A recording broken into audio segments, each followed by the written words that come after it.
So I've been talking about the glasses I ordered from Zenni Optical, my sponsor. Now, I've never ordered glasses online before. I didn't trust it, to be honest. But mine had a scratch, and Zenni was my sponsor, so I kind of sort of had to do it, right? I mean, I can't tell you about it if I haven't done it. So my previous thinking was, prices are too cheap. These can't be good. I'm not going to like them. I'm picky. I take that back. Mine costs about $70, and I can't tell the difference from the $500 pair I purchased 2 months ago.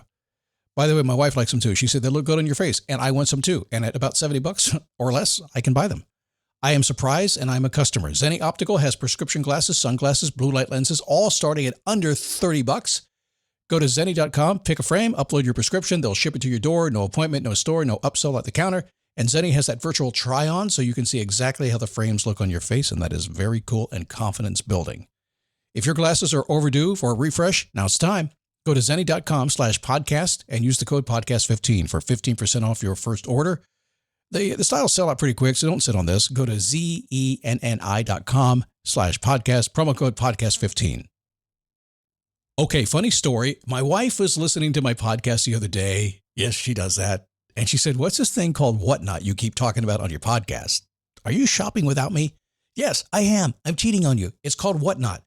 It's live shopping with chat, and it's a lot of fun. Look, I coach a lot of people online. I coach people to make money online. Most don't know how to do it. And I have been telling a few lately to go to Whatnot, see what they're doing, and give it a try. If you're a Whatnot seller, you really shine, and your people find you. And that's a big deal because if you're selling online, they need to find you for you to make money, right?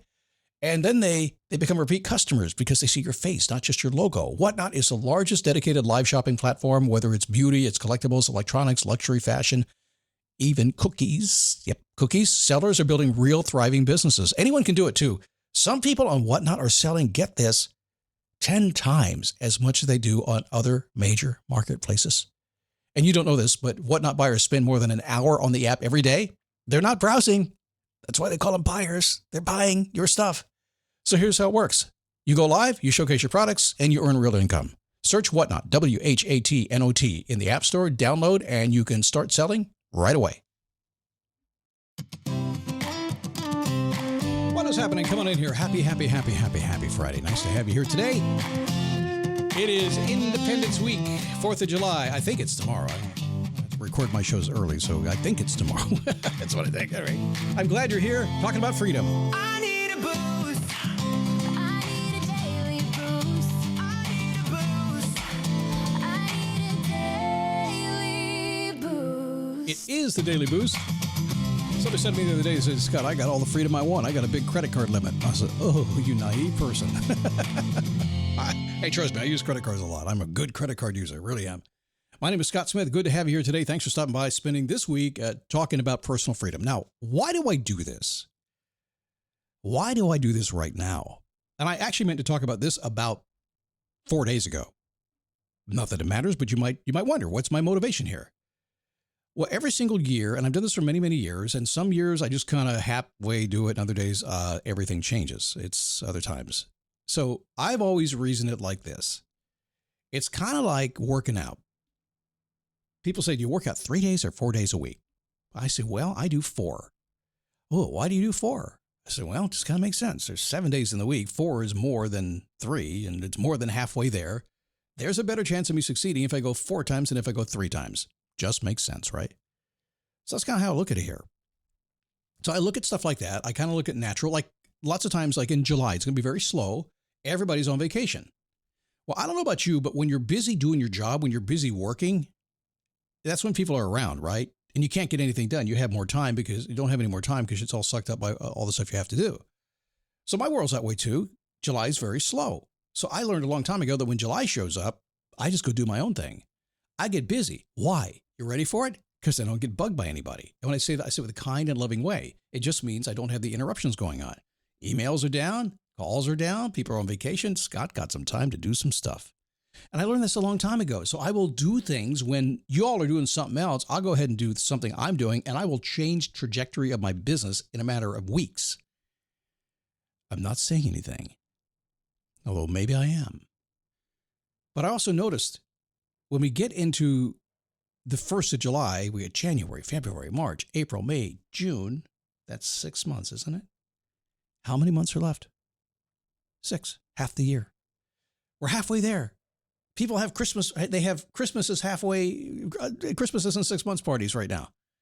It's coming fast. How far have you come since your year started? And what could you do in the next half of the year? So I go a step further than that. And I do this in my daily awareness diary for myself. I've done it for many, many years. At the end of June, I look and I say, do I have the freedom that I thought I had? Have I built something that is not giving me the freedom that I want? Am I not doing the things that I want to do? Is something getting in the way? Have I been successful, but I don't have what I want? And the freedom that comes along with Independence Day and the celebration in this country reminds me to double check that. And reminds me to say, if yes, keep doing what I'm doing. If no, now's a good time to change. And because we have all the celebrations, it's a big anchor for me. So it just hits me. It's like, boom, here we go. That's why I do it this week. We spent a lot of time building the peaceful base to get ready for this. And that's the goal this week. I've drilled that in all week long about the peaceful base and why you need it. It's also what most people don't want to do. Most people want the fix overnight really fast.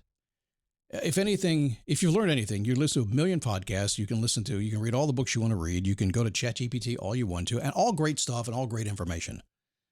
But I'm going to go off on a limb here that you already know what to do. You already know what the problem is. You may not know the solution exactly, but you kind of know what's going on. You kind of know what you want to do, and you might need some help sorting that out. And that's going to come down to you spend some time or having somebody who's got some wisdom that can help you sort it out. That's all that is. Man, freedom is such a great thing once you get it sorted out. But what do you do when you do get it sorted out? What do you do when you figured out the pattern? Oh my God, this is it. I got to change. Or maybe you say, but this is who I am. I'm not that person anymore.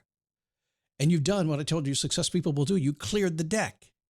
You didn't clear the clutter. You didn't spend all your life just selling $10 items on Facebook. My daughter does that, but she'll Facebook Marketplace. Dad, I'll sell it for you. It's no problem. I said, how much are you going to get? She said, maybe $10. I said, just give it away. Take it down. Just give it away someplace. No. That's not freedom for me. We have yard sales often here. You know what freedom for me is? I have fun negotiating. To me, it's fun. If you give me some entertainment value, I'm having a good time. Yeah, it's my stuff. I'm free to do what I want with it. You give me some good time. I might even give it to you for free. You offer me 50 cents, but we had a good time. You might get it for a quarter. Don't entertain me. Make me mad. Insult me. Push me too hard. I might charge you $200 for it. And you might never, I might throw it away before I give it to you. Is that a spite? No. Just decide I don't want to hang around people like that. And then they come into my life. I just try to move them out. That's all. I don't get mad. I just say, no, sorry, not my people, right? I just being honest with you, a straight talker with you. A lot of people won't understand this kind of thinking, but I'm telling you what, if you hang out with people who have freedom in their life, this is exactly what it is. And sometimes you'll find them to be rude because they'll walk away. They won't do what you think they should be doing. They'll just do something else. Why would they ever do that? Because they've decided that they're not doing what you do. That's all. Don't get mad. So what do you do when you build all these things up? What do you do? This episode is brought to you by Accenture. When your advertising operations fall out of sync, everything else follows. Spotify and Accenture are working together to reinvent the rhythm of ad sales, using automation, analytics, and smarter workflows to simplify campaign delivery and access better data across the business. The result? Less time spent on operations, more time connecting brands with the moments and fandoms that matter most.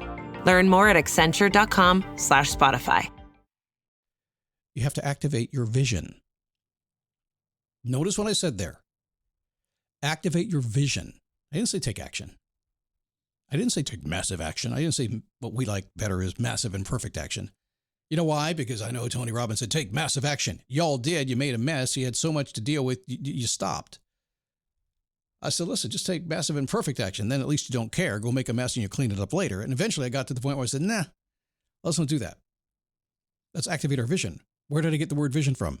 Years ago, I used to work as a television and film producer, a lot of radio stuff as well. Did a lot of work in the Orlando area, the film market, big into the Universal, Disney, all the stuff when they were doing that.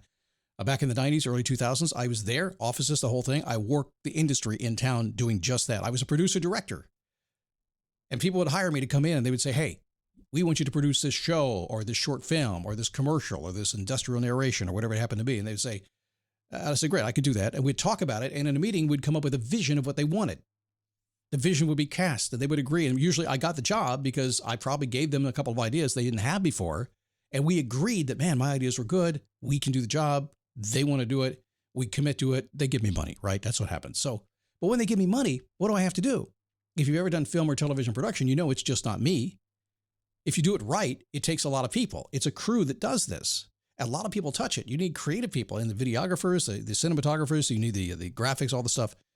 And if they don't have your vision in mind, you don't get the vision you promised your client. If you don't have your vision from a peaceful base built up from there, and you don't keep that vision and activate that vision, you don't get it. So in the sense, when I was working with those clients, the vision was activated, frankly, to say it in a very, very weird way. The minute they gave me money, it activated the vision. That was it. But to get more money, to get the final check, I had to hang on to that vision. Same thing for you. When you create the vision of what you create in your life, your job is to activate it so you go after it. That's different than taking action. People find that boring. I don't know about you. When I activate a vision, I'm activating a goal. I'm activating something I'm passionate about. When I activate a vision, I'm like, let's go do this thing. You don't have to motivate me. I'm going to do it anyway. So we activate the vision. It is a very, very powerful tool to think about. Peaceful Base is a very powerful tool as well. Maybe next week what we'll talk about is goal setting and the anticipation engine a little bit more and go deep into that. And you know why? Because as fun as a Peaceful Base is, and everybody wants it, we want the sex appeal of the stuff we're going to get, don't we? So we can't have just a Peaceful Base without the other side of it, the stuff that's to come. Well, Scott, why would I work this hard to get this Peaceful Base if I'm just going to sit here and be boring and have money in the bank? Some people say, that's okay. No, because you need something to work toward. Maybe money in the bank and being boring is your goal. Great, you succeeded. But what if you wanted more than that? That's why we have to put the other side to it. Put those two together and you are unstoppable and, might I say, happy. 4th of July.